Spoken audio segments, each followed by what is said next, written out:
Bom, estou aqui na tarde de domingo, exatamente 48 horas depois do temporal de sexta-feira, dia 3 de novembro de 2023. Estou aqui na esquina das ruas Sansão Alves dos Santos e Amintas Pires. A Sansão Alves dos Santos é uma rua paralela à Avenida Engenheiro Luiz Carlos Berrini, aqui no Brooklyn Novo ou Cidade Monções, os dois nomes são bem usados. É uma região de muitos prédios comerciais e residenciais, prédios com muitos andares, né? Esse aqui com 24 andares, esse aqui com 40 e outros aqui a Marginal Pinheiro está aqui próxima. É possível ver os carros passando ao fundo. E aqui há alguns danos ainda nos coqueiros, as folhas que caíram, há folhas caídas, os coqueiros dos prédios. E estamos aqui, por exemplo, neste prédio, está 48 horas sem energia. O discurso da Enel, a concessionária que opera a rede de distribuição metropolitana da cidade de São Paulo, é de que isso foi um evento atípico, com ventos de 103 km por hora, e tenta argumentar no sentido de que não teve nenhuma responsabilidade, que isso foi uma fatalidade, um castigo natural, né? Uma fatalidade de origem puramente natural, sobre a qual a Enel não tem nenhum controle. É claro, a Enel não tem controle sobre a tempestade. Sobre os efeitos dela, a história é outra. E a gente vai ver isso agora. Vou atravessar aqui. A rede que abastece de energia este prédio, por exemplo, é essa rede antiga. É uma rede que vem lá da Marginal Pinheiro, ao fundo, e são cabos, os 3 cabos, né, da rede, cada um com uma fase. São cabos desencapados, sem isolamento e de bitola estreita, em postes relativamente baixos. Então a rede fica exposta a contato com galhos e folhas de coqueiro, que acabam caindo e, se molhadas, causam curtos. Que foi o que aconteceu aqui. Aqui vocês veem, inclusive, a exaustão do gerador do prédio, que alimenta só as partes comuns e os equipamentos essenciais. E o que aconteceu aqui é que realmente uma das conexões se rompeu. Pode ser visto facilmente aqui, a conexão de uma das fases se rompeu. Por isso estamos sem energia aqui há 48 horas.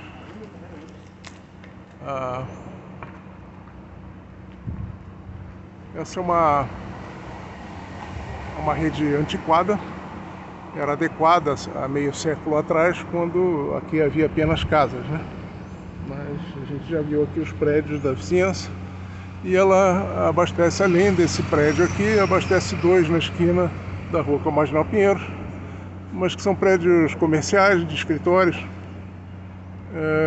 e que têm geradores próprios. Há cerca de 7 anos, a operadora, que já deveria ter trocado essa rede há muito tempo, trocou a rede da Sansão Alves dos Santos por uma rede de cabos isolados, ou seja, são encapados, né, com material isolante, e foi colocada em postes mais altos, né?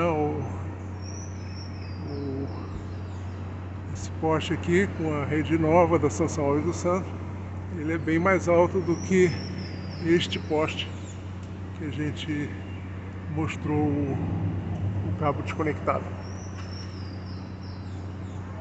E, na verdade, quando eles fizeram esse upgrade aqui na rede da São Paulo dos Santos, que é uma rua relativamente esquecida até pela prefeitura, né?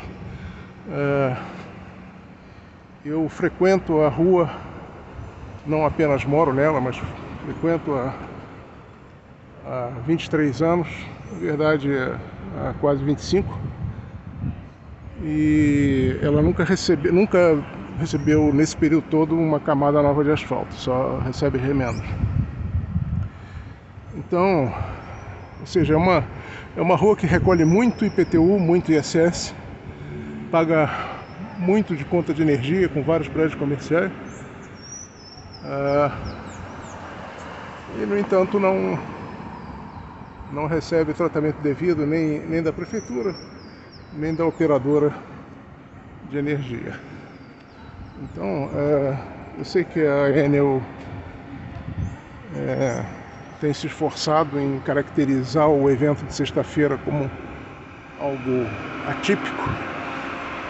Atípico não é a mesma coisa que inédito, ou seja, já tivemos ventos em São Paulo superiores, com velocidade superior a 103 km por hora, e também a justificativa tenta, não é clara, não deixa explícito o fato de que essa intensidade de 103 km por hora ela ocorreu durante aproximadamente 5 ou 6 minutos. Eu já assisti muitas tempestades aqui em São Paulo, com ventos acima de 80 km por hora e que tiveram uma duração muito mais longa, de quase meia hora. E mesmo em 1995, quando tivemos ventos acima de 100 km por hora, o caos que se estabeleceu foi muito menor. Então, nós não tivemos esse problema. Portanto, seria bastante honesto e proativo se a Enel assumisse a responsabilidade por não manter uma rede atualizada. Ou seja, por exemplo, nesta rua, na São Paulo dos Santos, como a rede foi atualizada há 7, 8 anos, os postes são mais altos e os cabos são mais isolados e presos de forma muito mais firme no poste. Nessa rua, todos os prédios que estão sendo abastecidos por essa rede, têm energia. Eles não tiveram interrupção de energia.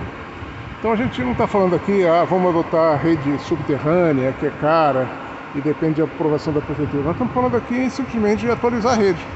Colocar cabos atualizados, isolados, em postes mais altos, acima da copa das árvores, de tal maneira que eles não sejam afetados, né? Então não adianta ficar postando fotos de árvores que caíram sobre cabos, né? Se a rede estivesse atualizada e os cabos em altura mais alta, mesmo as árvores caídas não teriam afetado o fornecimento de energia. Então a Enel precisa atualizar as redes, precisa investir na cidade. Investir não é apenas em novos medidores para efeito de faturamento. Precisa investir na infraestrutura para que ela seja resiliente. Aguardo, como cidadão, ações não só da Enel, mas também da prefeitura e do governo do estado, no sentido de garantir o cumprimento do contrato de concessão. E recomendo, inclusive, que ele seja auditado. O fato é que a Enel hoje não tem condições de estrutura instalada e muito menos de equipe, né? Porque nós recebemos aqui 2 equipes com carros pequenos que não conseguiam fazer o reparo, que é simplesmente restabelecer aquela conexão que eu mostrei. O primeiro carro já tinha constatado isso e dito que estabelecido e requisitado um caminhão cesto. Ao invés de vir o caminhão cesto, veio um segundo carro pequeno, que também não resolveu. Então não há uma disposição de resolver o problema, é simplesmente de dar uma carimbada, né, uma ticadazinha de que, olha, não, teve uma equipe lá, mas não resolveu. E ontem o bairro não tinha nenhum carro, carro efetivamente com capacidade de reparo, né, ou seja, caminhão-cesto e etc. Não tinha nenhum no bairro. Eu percorri o bairro por volta da hora do almoço de ontem e não havia nenhum, né? Então a Enel não está com equipe suficiente para enfrentar tempestades como a de sexta-feira, que por mais que o vento tenha sido raro em termos de velocidade, não é uma tempestade inevitável ou imprevisível, né? Então, atípico não é a mesma coisa que inédito e não é a mesma coisa que imprevisível. A Enel tem que ter capacidade de atender essas situações, tem que desenvolver essa capacidade, não só modernizando a rede, mas mantendo uma equipe equipada e de contingente suficiente para atender todas as demandas que podem surgir num evento desse. Então eu aguardo providências da Enel, da Prefeitura, do Governo do Estado e da Agência Reguladora ANEEL a respeito do assunto.